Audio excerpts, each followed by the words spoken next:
আম্মু আপনি আসছেন? হ্যাঁ আপনি জানেন আমি কোরআন শরীফ ধরবো। কবে তুমি কোরআন শরীফ ধরবা বলো তো? হ্যাঁ, বৃহস্পতিবারের দিন। বৃহস্পতিবারের দিন। তাহলে মিষ্টি খাওয়াতে হবে না? কাকে খাওয়াবা মিষ্টি? সবাইকে। সবাইকে? তুমি ওদেরকে বলছো যে তুমি কোরআন শরীফ ধরবা তাই মিষ্টি খাওয়াবো? আমি শুনছি তো, আমাকে বিলাল আঙ্কেল ফোন দিয়ে বলেছে যে বৃহস্পতিবারের দিন আবির কোরআন শরীফ ধরবে, আর তোমার জন্য তোমার আম্মু তো একটা নতুন কোরআন শরীফ কিনবে আজকে, তাই না? আসসালামু আলাইকুম। আমি ফোন দিলাম, হ্যাঁ, আগামী বৃহস্পতিবার আবির কোরআন শরীফ ধরাবো। আবির কোরআন শরীফ ধরবে? জি। তা কোরআন শরীফ আমি ওকে নতুন কোরআন শরীফ কিনে দেবো। ইনশাআল্লাহ, কোনটা ইনশাআল্লাহ। দিলে ভালো হয় আপনি একটু আমাকে লিখে দেন, আমি কোরআন শরীফ। নুরানি হাফেজে কোরআন শরীফ ওই দোকানে বললে ওই দোকানদাররা দিয়ে দেবে। তাই? নুরানি হাফেজে কোরআন শরীফ। এমনি এমনি পড়ালেখা কেমন করতেছে? পড়া খুব ভালো, ব্যাংক খুব ভালো। অফিস বানাতে হবে অল্প কিন্তু। দিনে কিন্তু কোরআন শরীফ ধরলো। এরা কিন্তু এত তাড়াতাড়ি কোরআন শরীফ ধরতে পারবে না কিন্তু। অল্প দিনে কায়দা শেষ করে কোরআন শরীফ ধরতে এবং পড়া চালু আছে ভালো। এটার হাদিয়া 350। আচ্ছা ঠিক আছে, জন্য এই কোরআন শরীফটা সুন্দর হবে। এটা ভালো হবে। এটা ভালো হবে। আচ্ছা ঠিক আছে আবির, এই দেখো এই কোরআন শরীফটা, এটা তোমার আম্মু তোমাকে কিনে দেবে। তুমি ভালো লাগছে তোমার? বলো আলহামদুলিল্লাহ। তুমি নাও কোরআন শরীফটা হাতে নাও, হ্যাঁ বুকে নাও।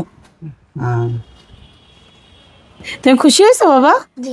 হ্যাঁ, আমি অনেক খুশি হয়েছি যে আমার বাবা কোরআন শরীফ ধরতেছে, খুব ভালো লাগতেছে দেখে। হ্যাঁ, তা এই জন্য তো আমি ছুটে চলে আসছি, তুমি কোরআন শরীফ ধরতেছো এই কারণে। হুজুর ও আমার কয়বার বলছে যে হুজুর আপনি একটু ফোন, আপনি একটু বলেন।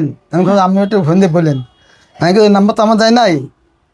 আমাকে ঠিক আছে, নাম্বার দিয়ে হুজুর এই যে এখানে টাকা আছে, হ্যাঁ এই টাকা দিয়ে এর হাদিয়াটা রাখেন।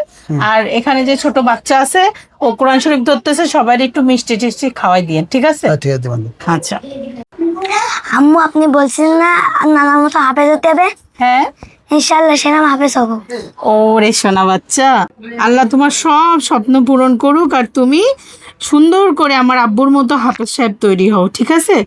তোমাকে আমি বেঁচে থাকতে তোমাকে যত দূর নিতে হয়, যেখানে যেতে হয়, যত বড় আলেম বানাতে হয়, তোমার যদি চেষ্টা থাকে তোমার আম্মু তোমাকে সেই পর্যন্ত তোমাকে নিয়ে যাবে, ঠিক আছে বাবা? কিন্তু এইটা আজকে অনেক বড়, আমার অনেক আনন্দ লাগতেছে যে আমার আবির কোরআন শরীফ ধরছে। হ্যাঁ, বৃহস্পতিবারের দিন ধরবে, এখনো ধরে নাই। তো আপনারা সবাই দোয়া করবেন আবিরের জন্য, আবির যেন আমার আব্বুর থেকেও বড় হাফেজ সাহেব হইতে পারে, তাই না আবির?